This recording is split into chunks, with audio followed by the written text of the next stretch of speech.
How to use Animoto app.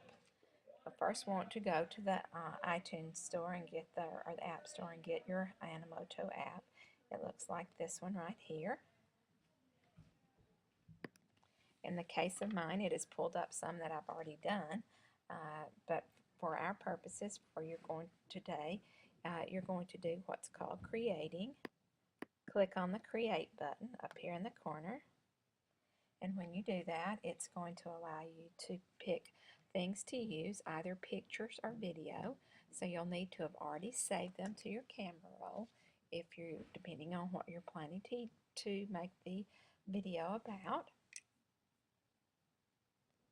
So I'm going to look through my pictures and see things that I've already have on my roll, and I'm going to just click on them by tapping and choosing them, the things with this little check mark up here in the corner, and that will allow me to choose those items to use. And notice it says up in the corner that I'm going to use 11 of them. And then if depending on the kind of program you have, if you've done the purchased one, you can have a lot more time and a lot more pictures. If you have just the regular one, it's usually up to 12. There is one that you can choose that's an educational one that a teacher can sign up for that allows you to have a little bit longer recording time than the normal 30 seconds or the free 30 seconds. And then it also allows you to have a few more pictures or video depending on what you're planning to use it for. If you've got them all selected, then click on the button that says Use, and it's going to change, and at that point you can choose what kind of style you want. There are also music tracks that go along with the style, so when you're looking through the different styles, you may also be choosing different music. The styles appear here, and the music appears here, so you can play it to see if you're going to like the music, and then you can look at all the different styles. You can click through and scroll through to see what the styles are. If you go all the way over here to the side, it actually says Show All. And you can look through these as well. There's actually some other styles if you're particular about the style. And some of the styles definitely work better with certain subject matter. So you can look through those and see what you think would work with your topic. And I think I'm going to choose this one that's just grid. And I'm going to click on down here to say that's the one I'm going to use. If you don't like the music, there's a little grid right over here that you can click on, and when you do that on your iPad, it will pop up some other musics that are appropriate for this style.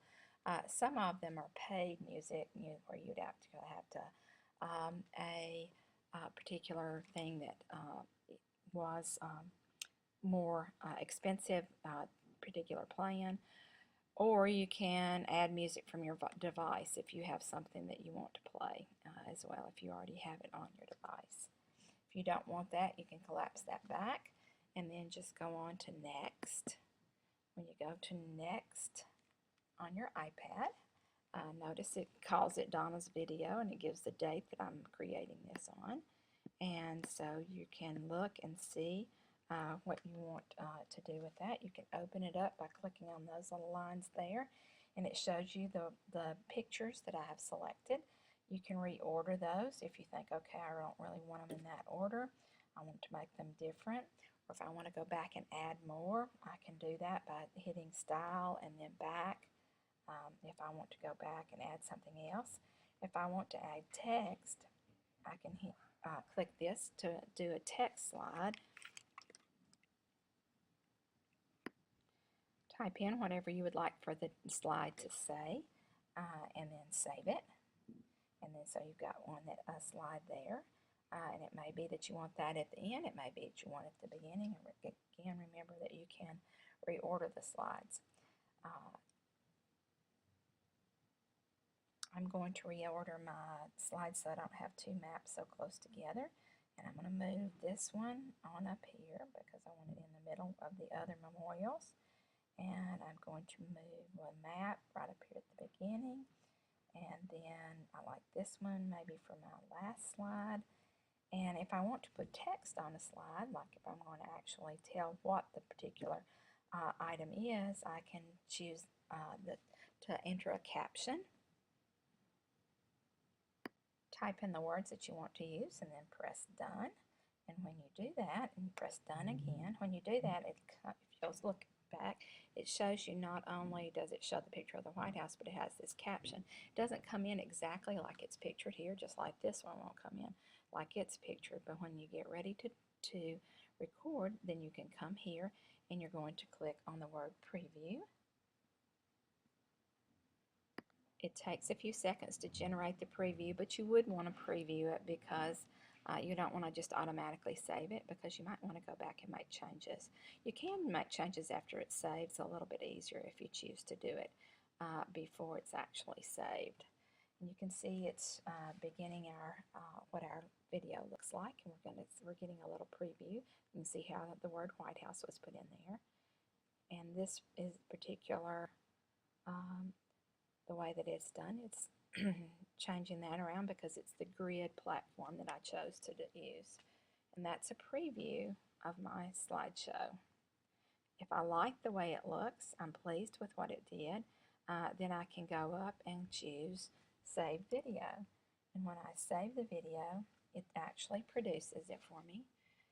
If I need to go back and make changes after I've done this, I have to make a copy of it, and I can change through the copy. This one that you see here is one that I did first. This is a different one that's called Fireworks. And then right now it's preparing the one that I just did online for you. The nice thing about it, after you get them, here it is. After I get it, then I can choose what I want to do with it. I click on these little buttons right here, and if I scroll up, I can share it on Facebook if that's what I want to do, Twitter.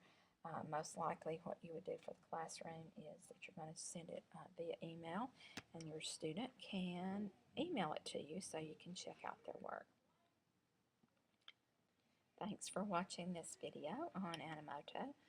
It was my first experience of mirroring my iPad onto my computer to create this screencast. Hopefully you understand and are wanting to check it out some more on your own. Thanks.